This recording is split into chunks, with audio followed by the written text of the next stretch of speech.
Hey Yotsamagon, seperti biasa bagaimana kabar kalian di minggu ini? Jangan lupa untuk selalu bersyukur ya, dan semoga kita semua diberi kemudahan dan keselamatan dalam melakukan aktivitas apapun. Babak baru cerita Wano Kuni akhirnya dimulai. Akhirnya penduduk Wano Kuni bisa merasakan kebebasan yang sebenarnya, dan itu pun menjadi pertanda bahwa arc Wano Kuni sudah berakhir di chapter ini. Sebagai penutup, mereka semua pun mengucapkan selamat tinggal dan terima kasih kepada Luffy dan kawan-kawannya yang telah membantu mewujudkan impian mereka selama 20 tahun lamanya. Minggu ini kita dikejutkan lagi dari isi One Piece chapter 1057 yang berisi banyak sekali hal yang sangat menarik. Di antaranya adalah Momonosuke dan juga Kinemon sudah mengucapkan selamat tinggal ke Luffy. Tak kalah mengejutkannya juga yakni Yamato tidak jadi bergabung untuk berlayar bersama dengan kru bajak laut topi jerami. Mereka cuma meninggalkan bendera Jolly Roger mereka di Wano Kuni. Nah, akankah ada sedikit harapan bagi kita untuk melihat Yamato dan juga Luffy berlayar bersama nantinya? Seperti biasa, sebelum kita masuk ke videonya, jangan lupa subscribe, like, dan share untuk bentuk support kalian atas channel ini ke depannya. Jika sudah, terima kasih banyak dan bersiaplah nakama. Tarik jangkar dan mari kita berlayar.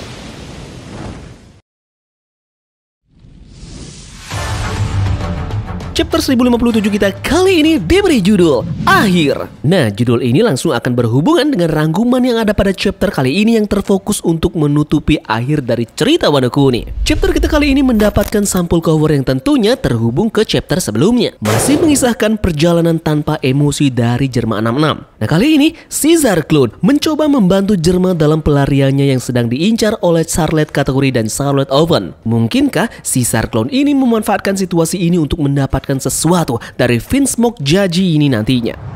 Halaman pertama dimulai dari aula ibu kota bunga. Kita bisa melihat puluhan warga duduk di depan panggung. Mereka sedang mendengarkan cerita yang diceritakan oleh guru Wano Kuni yang baru ada pada chapter 1052. Nah, di sebelahnya ada seseorang geisha yang berperan sebagai Samishian. Nah, guru ini menceritakan kisah itu seperti puisi Jepang. Dia mengatakan bahwa di bawah langit gelap Onigashima, badai tumbuh besar. Raungan binatang itu semakin keras dan suara naga Azura bergemuruh. Hujan turun di pelabuhan Habu dan membasahi dedaunan musim gugur.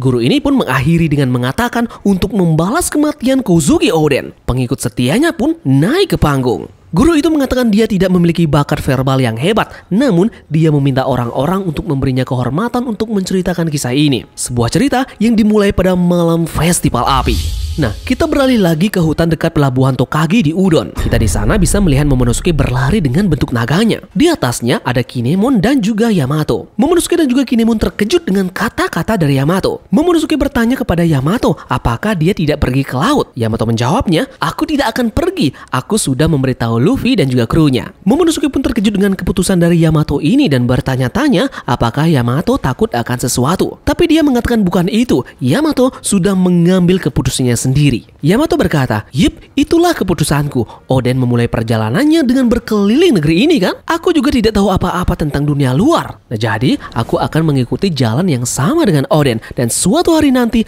aku akan pergi ke laut. Nah, lantas Momonosuke pun semakin marah karena dia menyadari bahwa Luffy dan juga Yamato membicarakan semua hal ini. Namun, Luffy tidak mengucapkan selamat tinggal kepadanya. Momonosuke merasa bahwa Luffy memperlakukannya seperti orang bodoh dan bertanya-tanya apakah Luffy ini meninggalkan negara itu tanpa mengatakan apa-apa. Momonosuke pun mengingat beberapa hal tentang apa yang telah dia jalani sejak ayahnya meninggal. Pertama-tama, momen ketika Kaido mencengkram lehernya di atas kastil Oden pada chapter 973. Kemudian ada lagi momen di saat bertemu dengan Luffy di chapter 685 dan saat dia bertarung melawan Luffy di Dressrosa pada chapter 701. Kemudian momen lagi saat mereka membuat aliansi Dizo pada chapter 819. Saat Kanjuro menculiknya pada chapter 976 dan saat dia menyebut namanya di depan Kaido di Onigashima pada chapter 986.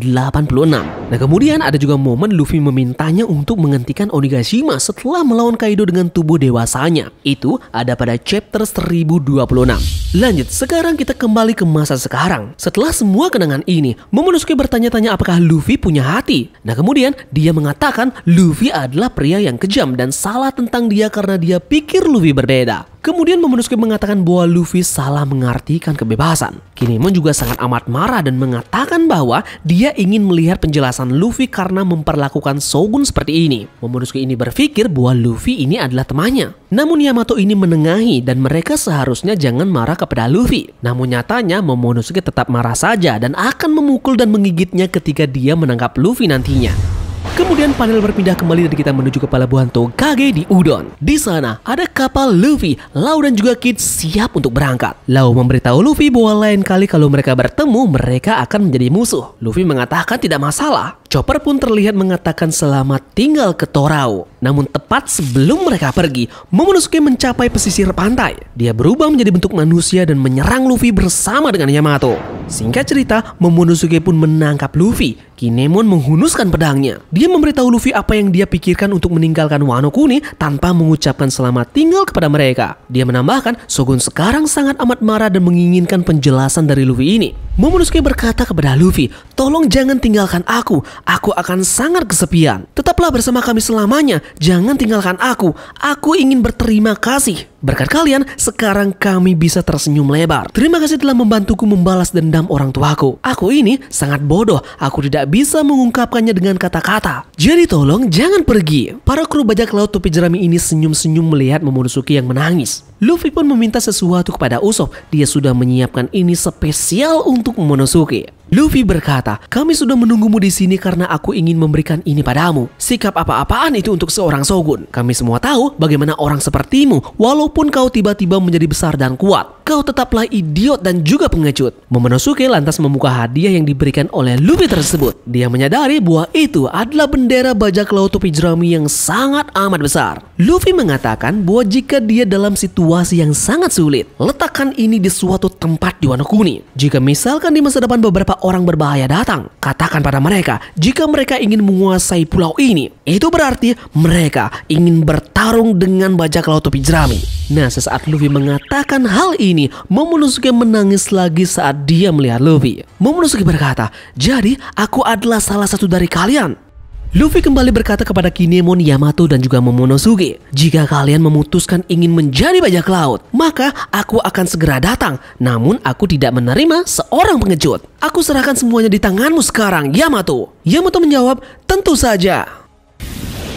Mereka bertiga pun sangat amat senang dengan kata-kata Luffy dan juga Momonosuke berterima kasih kepada Luffy atas kata-kata tersebut. Luffy pun memerintahkan krunya untuk segera berangkat. Semuanya mengucapkan selamat tinggal pada Momonosuke. Ada hal yang kocak yang dimana Momonosuke memberitahu Kinemon bahwa dia akan melampaui Kozuki Oden nantinya. Namun itu terdengar oleh Yamato dan mengatakan tidak dengan nada yang sangat marah. Kita pun bisa melihat kapal Luffy, Lau dan juga Kid akan meninggalkan batas dari Wano Kuni. Nami sendiri menunjukkan bahwa mereka harus pergi ke Hakumai untuk menggunakan pelabuhan yang dapat menurunkan kapal. Nah, sebelum meninggalkan Wano Kuni, Kid juga memberikan pressure terhadap Luffy. Dia mengatakan mereka menggunakan pelabuhan itu karena lebih aman. Kid bilang itu keputusan seorang pecundang. Mereka bertiga kemudian kembali ke mode pabrik menjadi seorang layaknya rival kembali. Luffy kemudian memerintahkan Jinbe untuk membiarkan dia menyetir kapal. Dan kemudian Luffy pun menyetir kapal itu. Semua orang pun berteriak, kita semua akan mati. Kemudian narator pun menutup kata-kata tiga bajak laut ini yang sudah akan meninggalkan Wano Kuni. Ketiga penjahat ini mendatangkan malapetaka dengan kekuatannya seperti raja kebijaksanaan yang sebenarnya. Bahkan Raja Naga Kaido dan juga Great Oiran Yokai tidak bisa untuk mengalahkan mereka. Dan sekarang mereka pergi dengan nafas terakhir yang membelah langit. Oke, sekarang kita beralih lagi dan sekarang kita ke aula dari ibu kota bunga lagi. Di sana terdapat guru lagi yang menceritakan sesuatu. Dia kali ini berbicara tentang Orochi ketika mereka mengira dia sudah mati. Kebenciannya membuat pergi untuk Putri Hiyori. Tapi Denjiro, pengikut kedua dari Kozuki Oden, memasuki skenario dan itulah akhir dari Kurozumi Orochi. Guru ini pun menceritakan kisah ini dengan layaknya puisi lagi. Petir bergemuruh menimpa mereka. Dengan begitu, Onigashima dan Raja Naga Kaido juga jatuh. Awan gelap yang menutupi langit Wano Kuni selama 20 tahun lamanya kini perlahan menghilang. Tapi sesuatu yang luar biasa terjadi. Orochi yang terbakar menatap mereka dan berkata, kebencian terhadap Kurozumi akan mengutuk negara ini sampai akhir hayat. Namun Putri Hiyori mengingat semua penderitaan yang dialami di negara ini selama 20 tahun terakhir. Jadi tidak ada sedikit pun tanda ketakutan di matanya. Nah, sesaat guru ini menceritakan kisah ini, kita pun bisa melihat beberapa flashback yang terjadi di Onigashima. Kita bisa melihat Denjiro dan Putri Hiyori berdiri tanpa rasa takut di depan Orochi yang terbakar. Kemudian kita pun mendapatkan halaman ganda yang dimana Hiyori berkata, Kurozumi dilahirkan untuk terbakar. Nah, ternyata dalam bahasa Jepang Kurozumi berarti arang. Para warga berteriak saat Hiyori menangis mengingat Oden dan Orochi terbakar hidup-hidup. Geisha yang lainnya memainkan samisen dengan keras saat guru mengatakan festival api berlanjut untuk mengenang kisah balas dendam yang sukses dimulai dari pelabuhan tempat berkumpulnya bulan sabit terbalik. Kemudian kita pun bisa melihat Momonosuke dengan keluarganya dan semua temannya. Itu termasuk Hiyori, para Akazaya, Yamato, Shinobu, dan juga Otama. Ini adalah kisah tentang bagaimana para pejuang yang terkenal pernah mendapatkan kembali kejayaannya. Dan mereka melakukannya tepat pada waktunya. Kita pun sampai di akhir panel chapter 1057. Momonosuke terlihat bertanya kepada Luffy, sekarang di mana aku harus meletakkan bendera ini ya? Narator pun mengatakan bahwa jika ada kesempatan, kami berharap dapat bertemu kalian lagi. Itu pun menjadi peresmian dari arc Wano ini sudah ditutup di arc 3. Momonosuke, Kinemon, dan juga Yamato pergi ke kastil Shogun saat orang-orang menyapa mereka. Mereka sekarang memiliki misi baru untuk dipenuhi. Kisah Wano Kuni pun berakhir di sini dengan bunga sakura terbang di sebuah negara yang akhirnya bebas dengan masa depan yang sangat cerah.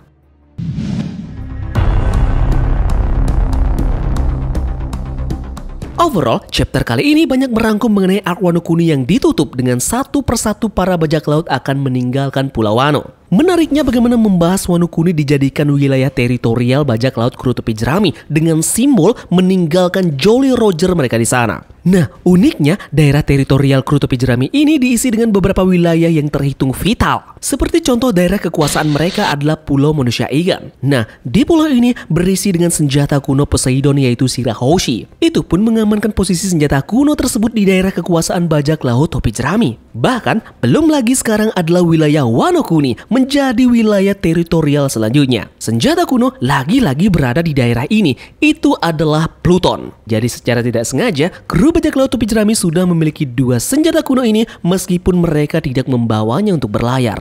Nah, jadi akankah pulau selanjutnya yang dituju oleh kru bajak laut topi jerami ini adalah tempat tersimpannya senjata kuno berikutnya, yaitu Uranus?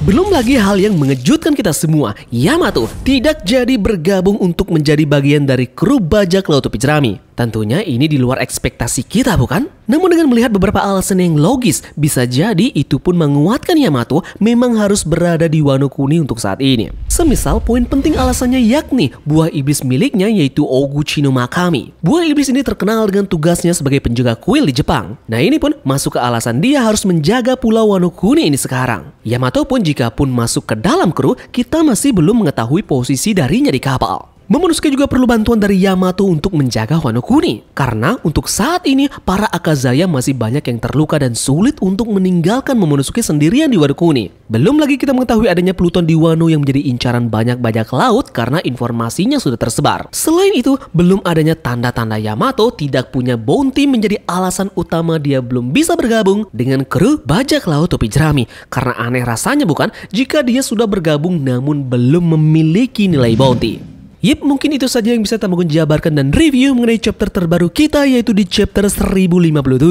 Ingat, untuk minggu depan chapter akan rilis seperti biasa alias tidak akan libur. Terima kasih ya dari kalian yang sudah menonton video ini. Semoga video ini membuat kalian terhibur. Sekian dari Tamagon dan turunkan jangkar. Mari kita berlabuh.